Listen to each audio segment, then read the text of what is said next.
Okay, Dad, do the plagues listed in the book of Exodus show up in real Egyptian history? I think you're referring to the fact that I've shown you a few times, and I've shown my students online, that there are people that show up and they criticize the Bible. They say, look, yeah, there are plagues in the book of Exodus.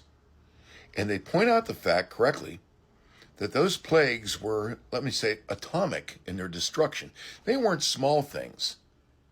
They were massive destruction. All the cattle in Egypt died, for example. So, by the way, that's Exodus 9:6, where it says, all the Egyptians' mikne, which would be livestock, sometimes it's translated cattle, died. And then 13 verses later, Moses warns the Egyptians that a hailstorm is going to come, and so they need to bring all their mikne, their cattle, in. And the next few verses describe some of the Egyptians going and bringing their livestock in. So all of their livestock were destroyed, but then they had livestock again just a few verses later. Funny how that happens in these stories. All the water turned to blood. So they say, no, where is that in real Egyptian history? Because when Egyptian historians write, there's nothing about those plagues. Well, it's not just the absence of this from their histories, it's also the absence of this from the material remains. No such atomic destruction is anywhere attested in any of the material remains from the time period during which this all should have happened. Well, it's a good question. It is a good question, and the answer is that it's just not there. But if you are dogmatically committed to the notion that it must have been there, you're going to be compelled by your identity politics to try to come up with some kind of excuse, either for why it's not there or for why we should be interpreting some piece of evidence as an indication that it actually was there. And that's what we're going to see in this video. Those that raise that question, the one fellow, in fact, I think I showed you online, I won't use any names, obviously, but he said, look, he happens to know that Bible colleges and seminaries they refer to the plagues in Egypt in the book of Exodus, but they say we can't find those plagues in real Egyptian history. Again, they're not only absent from the histories, they're absent from the material remains. We see no indication of any such atomic destruction in the material remains from the time periods during which this is supposed to have happened. I beg to differ. That's just dogmatism speaking. As we're going to see, this is a phenomenally weak argument that relies on misinformation and misunderstanding. Yeah, they're there. No, they're not. The problem is, in fact, let me describe to you something called the Ipuwer Papyrus. Everyone immediately retreats to the Ipuwer Papyrus, which indicates that, one, they don't care what the scholarship has to say about this text, and two, they don't care what the text itself actually has to say. This is a poetic text that is being read not only overly literally, but overly selectively. This is 17 columns of text that talk about all kinds of stuff that have absolutely nothing whatsoever to do with anything going on in the book of Exodus. But people will isolate and misrepresent 3 or 4 different parts of this text and suggest that that is indicative of this text's composition in response to the plagues of the Exodus, even though scholarship is in widespread agreement that this text was composed anywhere from 400 to 600 years before any historical Moses could have existed. None of that is really directly or competently engaged. It's just ignored. And as we're going to see, the text itself is also ignored in favor of misrepresentation. Ipuwer was an Egyptian official. He wrote over a period of about 7 years. There are absolutely no data whatsoever to support either of these claims. This is stuff that's just made up. And he was describing plagues that fell upon Egypt. So this text is not really describing plagues that fell on Egypt. It is a very poetic piece of wisdom literature. It is not a historical or a literal text. It's pretty standard fare for Middle Kingdom Egypt. It's very similar to the prophecy of Neferti or the complaints of Kakapereseneb or to the dispute between a man and his Ba, where they are talking about the moral and the social order being overturned because of the invasion of Asiatics or foreigners or something like that. And then it usually ends with some kind of prophecy or petition to a specific deity to right the ship and fix everything. So it is very poetic. It should not be interpreted literally, but as we're going to see, people are ignoring most of it and interpreting select parts of it overly literally so that they can make it sound like it has something to do with the Exodus, and it doesn't, because it was originally composed centuries before any historical Exodus could have taken place. When you look at the plagues that he describes, for example, the river, referring to the Nile, is blood. He refers to the water throughout Egypt. He said, our water, it's blood. He doesn't say it looks like blood. He says it's blood. So here this individual is trying to make the case that the text is being literal. It's not being poetic or metaphorical when it says the river is blood. But it also says that it is a net, and that is very clearly not being literal. But I want to look at the second column of this text so you can get an idea of the context for this statement that the river is blood, because we have similar statements in other Egyptian and other texts that will refer to the river being red and blood being everywhere and stuff like that, when either they're referring to untimely or destructive flooding that causes the red soil and sediment of Egypt to be filling the waters, turning them red, which is something that we see happening in waterways around the world, even down to today, or because death and destruction is everywhere. And as we're going to see in column 2, that's probably what's really going on here. So here is column 2 from the Ipuwer Papyrus. Remember, there are 17 columns in this text. I don't know how well you're going to be able to read this, but I'll read through it for you. Indeed, poor men have become owners of wealth, and he who could not make sandals for himself is now a possessor of riches. Indeed, men's slaves, their hearts are sad. And magistrates do not fraternize with their people when they shout. Indeed, hearts are violent, pestilences throughout the land, blood is everywhere, death is not lacking, and the mummy cloth speaks, even before one comes near it. So obviously this is very poetic. Indeed, many dead are buried in the river. The stream is a sepulchre, and the place of embalmment has become a stream.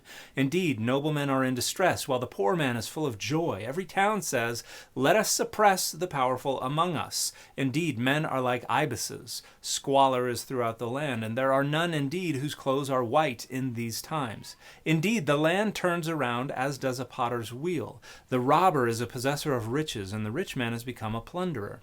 Indeed, trusty servants are, and then we're missing some portion of that. The poor man complains, how terrible, what am I to do? Indeed, the river is blood, yet men drink of it. Men shrink from human beings and thirst after water. Indeed, gates, columns, and walls are burnt up, while the hall of the palace stands firm and endures.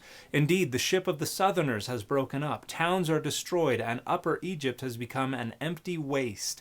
Indeed, crocodiles are glutted with the fish they have taken, for men go to them of their own accord. It is the destruction of the land. Men say, do not walk here. Behold, it is a net. Behold, men tread the water like fishes, and the frightened man cannot distinguish it because of terror. Indeed, men are few, and he who places his brother in the ground is everywhere. When the wise man speaks, he flees without delay. Indeed, the well-born man, and then we have another gap, through lack of recognition, and the child of his lady has become the son of his maidservant. So this is very poetic. This is a lament that is part of the kind of moral and social overturning of everything. And this very clearly is representing the river as blood in the sense that it is filled with corpses and blood is everywhere. This is not describing what we have in the book of Exodus. He mentions the plagues, but he had no idea who Moses was. He didn't know Pharaoh. He was a lesser Egyptian official writing a papyrus, keeping a record of the place. No, that's not true. Again, this is a piece of wisdom literature. It is poetic. It is not an official keeping a historical record. The name Ipuwer, in fact, is from the 20th to like 16th centuries BCE. The name was not known in the period where people date the historical Moses or the Exodus. It was common in the Middle Kingdom. So the Ipuwer Papyrus, which is really titled The Admonitions of Ipuwer, is from the Middle Kingdom. This specific copy of it, this specific manuscript, comes from around 1200 BCE, which is the latter end of when some people date the actual Exodus. But people are confusing a manuscript that is copying an earlier text that is wisdom literature for the actual autograph of some Egyptian official's historical annals or something like that. And that is just not what's going on in the Ipuwer Papyrus at all. He writes, for example, that the water is turned to blood. Again, that's the only thing they have, and they have to misrepresent what the context suggests is actually going on with that statement. He writes, for example, I have quotes here from it, gates, columns, and walls are consumed by fire. All the trees are destroyed. I can't find anything in the text that says all the trees are destroyed. There's a part of the text where it says nobody will go north to Byblos, which is where they would get timber. And so they're asking about trees for their mummies. And then there's another spot that says trees are stripped of their bark and branches. But I don't see anywhere that it says all the trees are destroyed. Interesting, he says, Upper Egypt is destroyed, Lower Egypt is a waste. Now, wait a minute. Upper Egypt is destroyed, Lower Egypt is a waste. You're talking about areas the size of Texas and beyond, larger than Texas. Something atomic had to have occurred. The entirety of Upper and Lower Egypt is a wasteland?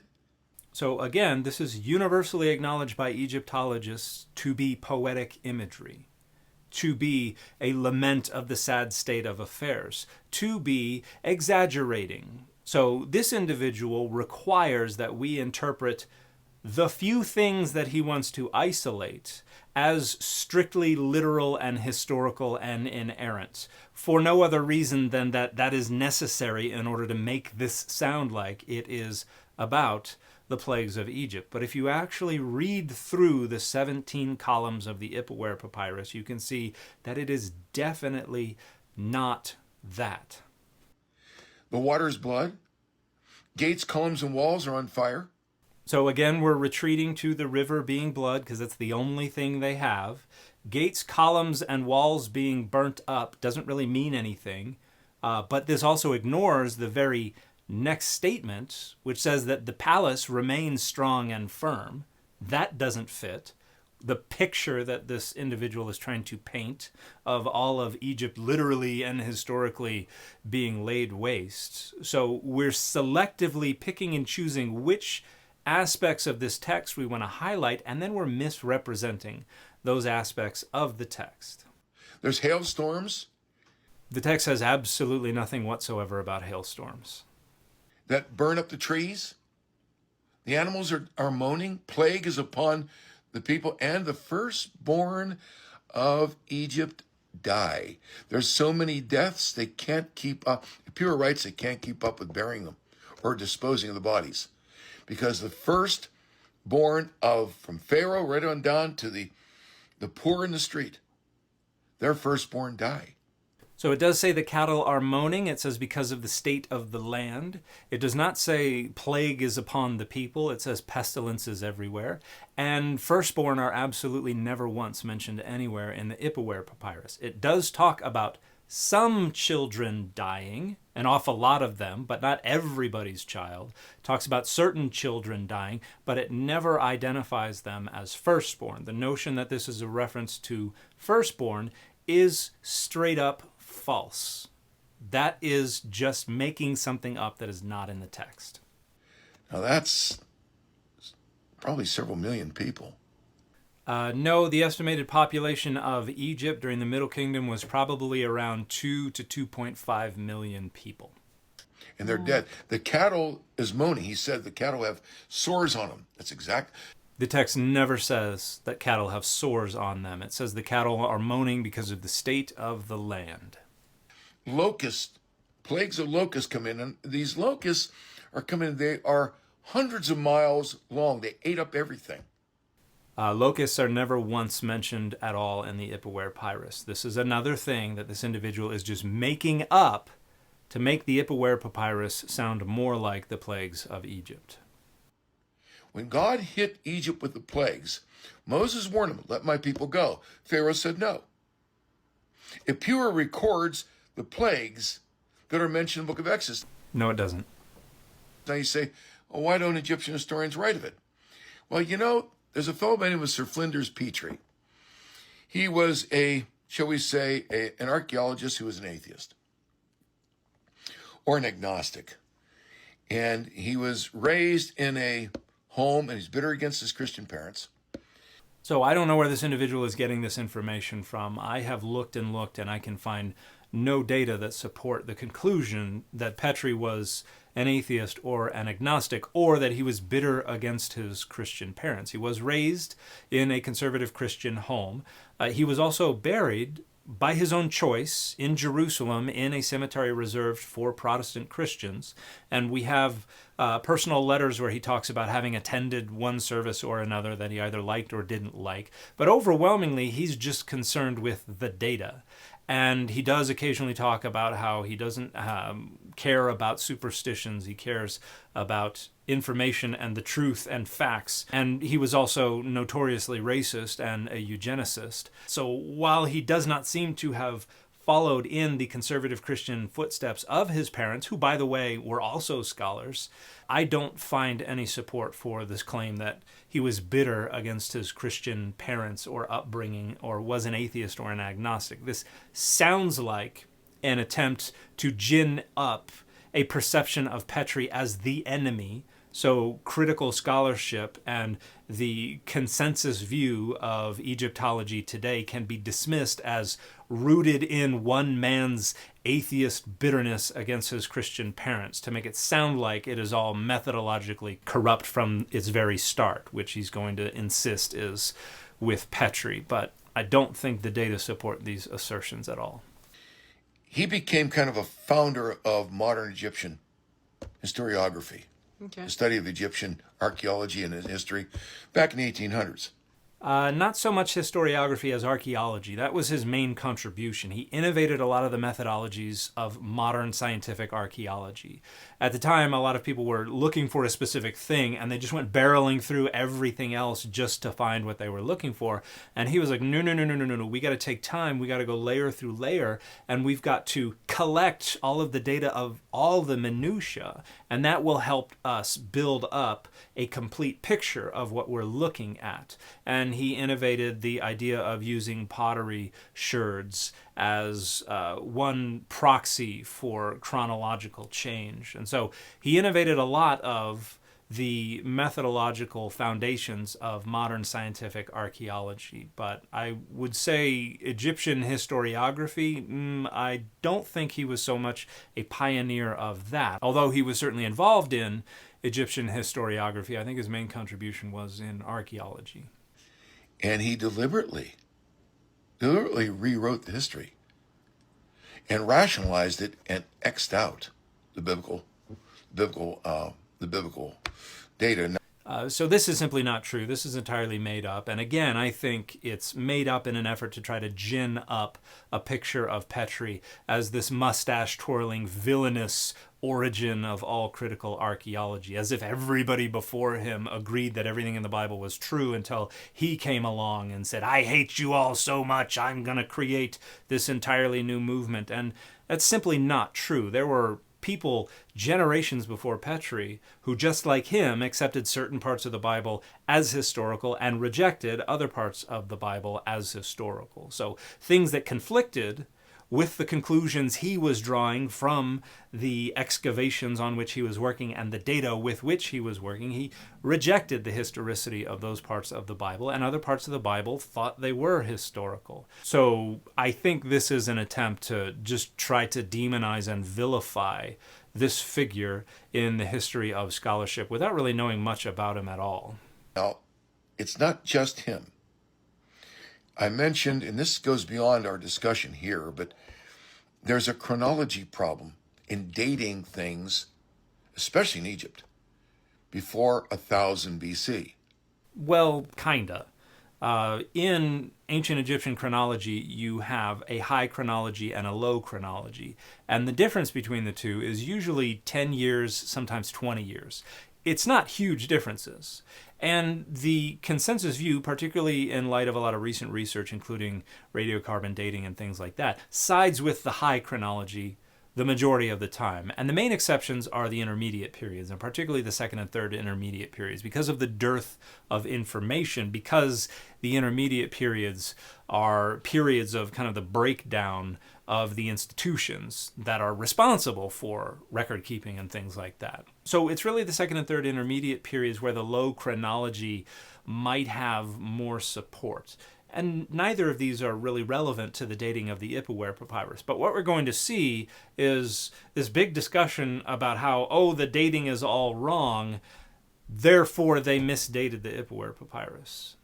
Even though it's misrepresenting the debate, it's misrepresenting where the low chronology has more support than the high chronology, and none of this has any relevance to the Ipuwer Papyrus anyway. Now, most Americans can't even conceive of getting the dates wrong. For example, World War II. Okay, 1941 for us. In other countries, it began 1940, 1939. So the dating's easy for us. Not in the ancient world. In the ancient world, dating was an entirely different kind of a problem. They dated by the king or the pharaoh that was on the throne, and when he died, they'd start all over again. So then those records could get buried by calamity. And when a modern archaeologist comes along, he has the problem of trying to date it.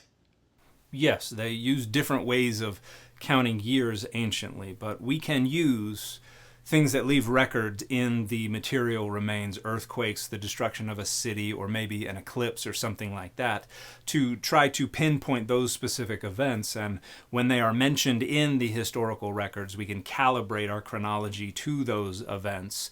And then the more records we have, the easier it is for us to line up things chronologically, which is why things get a little squishier in the intermediate periods when those institutions break down and there is not as much record keeping. They got the dating in Egypt wrong. It's off by a couple hundred years. Yeah, this is simply not accurate. Again, the difference between the high and the low chronologies most of the time is maybe 10 or 20 years. And about 50 to 100 years is the argument of advocates for the low chronology in like the third intermediate period. That's where you're going to have the biggest differences. But the notion that just everything is off by 200 years or something like that, that's pure and utter nonsense. Not in every case. So they're mixing and matching events and people that actually didn't see each other. Anybody that knows anything about ancient history knows, I could go to my library and pull out quotes on ancient chronology. That's the subject. Many people who are historians deliberately avoid writing in ancient history. Why? Because of the chronology problem. So this is a very inaccurate and skewed misrepresentation of ancient historiography and chronology. And this sounds to me like the kind of thing that you might hear in a Bible college being taught not as a way to educate people about critical methodologies, but as a way to kind of inoculate them against critical methodologies, misrepresent things to them in a way that makes them feel safe in ignoring critical scholarship rather than actually engaging it. This is actually something that goes on quite commonly in conservative seminaries and Bible colleges. So, yeah, there's the Ipuwer Papyrus, a man who wrote about the plagues. We have the papyrus, it's on display, but it's misstated. So the high and low chronologies have absolutely nothing whatsoever to do with the Ipuwer Papyrus. The actual papyrus itself, the manuscript itself, is comfortably dated to the end of the 13th century BCE, and that's not really disputed. What's disputed is when the text contained within that manuscript was originally composed, because the name and the circumstances and the literary genre and conventions don't date to the end of the 13th century BCE. They date to the Middle Egyptian period. They date to the 19th or 20th century BCE. And dating that story is phenomenally difficult, and some people think it has to do with the beginning of an intermediate period. Some people think it has to do with the arrival of Asiatics into the area. This is another conflict between the Ipuwer Papyrus and the notion that this has anything at all to do with the Exodus, because the text seems to blame a lot of these problems on the arrival of Asiatics into the area who are taking over, rather than the departure of enslaved Asiatics who have been there for 400 years. So this is bringing up a debate about chronology that has absolutely nothing whatsoever to do with how scholars have actually dated this particular manuscript, and absolutely nothing whatsoever to do with how we date the story that it contains. So again, this sounds like a story that would be fed to graduate students by a conservative seminary or a Bible college so that they are made to feel comfortable in their rejection of critical scholarship. And again, this is something that happens quite regularly in such institutions. Let me ask you. Somebody may be asking, well, if it's misdated, then it's misdated. Don't know what that means, but no actual case has been made for the Ipuwer Papyrus being misdated. So you have the book of Exodus testifying of plagues. You have the Ipuwer Papyrus saying this is what happens in Egypt. How many of these catastrophes came upon Egypt? You see, Ipuwer is describing what's in Exodus. No, it's not. And it was an atomic destruction, a series of blasts that God sent against that land. And there is absolutely no evidence anywhere in the material remains that supports that story. That's why there's a problem. Modernists who reject the scriptures then end up having a problem misdating. No, again, none of the debate about high and low chronologies bears in any way on the Ipuwer Papyrus, much less on the story that is preserved in the Ipuwer Papyrus. And modernists aren't the ones with the problem, unless the problem being referred to is the problem of dogmatists who don't know what they're talking about, pretending to speak from a position of authority and information and critical thought. Now, when you get to 1000 BC and afterwards, dating starts to straighten itself out, but not beforehand. Now, I know that's a tough problem to reconcile, but the historians Thiele and Kerrville solved it. That's a whole subject in itself. So it took me a while to track down who Thiele and Kerrville are, and it sounds like this is a reference to Edward Thiele and Donovan Corville, who were both Seventh-day Adventist scholars who were born either at the very end of the 1800s or the very beginning of the 1900s. And to say they solved this chronology problem is apologetic misinformation. Corville's method of solving things was just to presuppose the historicity of the Bible and answer questions in ways that helped harmonize everything, which resulted in diverging from the consensus view of Egyptian chronology by like 600 years in some instances. So Corville's chronology is not widely accepted by the Academy today and is overwhelmingly presuppositional and apologetic. Now, Thiele's chronology is not associated with Egypt. That is about the divided kingdom. So that is about like the middle of the 10th century down to the exile. And there are a lot of parts of Thiele's chronology that are still widely accepted by scholarship. So it's slightly more critical, but there's still many ways that Thiele is presupposing historicity and basing arguments on rather arbitrary decisions based on that presupposition of historicity. So it sounds like this individual was trained in a rather conservative graduate program, maybe some kind of seminary or Bible college or something like that, and is recalling the way these issues were treated decades ago in those programs. And when those programs were active, it sounds like they were not actually giving anyone a comprehensive or thorough or even particularly competent look at the critical scholarship. They were just representing the critical scholarship in an apologetic way, training the students to reject the consensus of critical scholars, because a lot of this is misinformation. A lot of this is just presupposing the historicity of the Bible. So it seems to me this is just an attempt to take outdated, rather pedestrian Bible college apologetic misinformation and present it in an authoritative sounding way to make it seem like this individual knows what they're talking about, and they very clearly do not. And the fit for this video, Fiedels Giz, it's Lobo.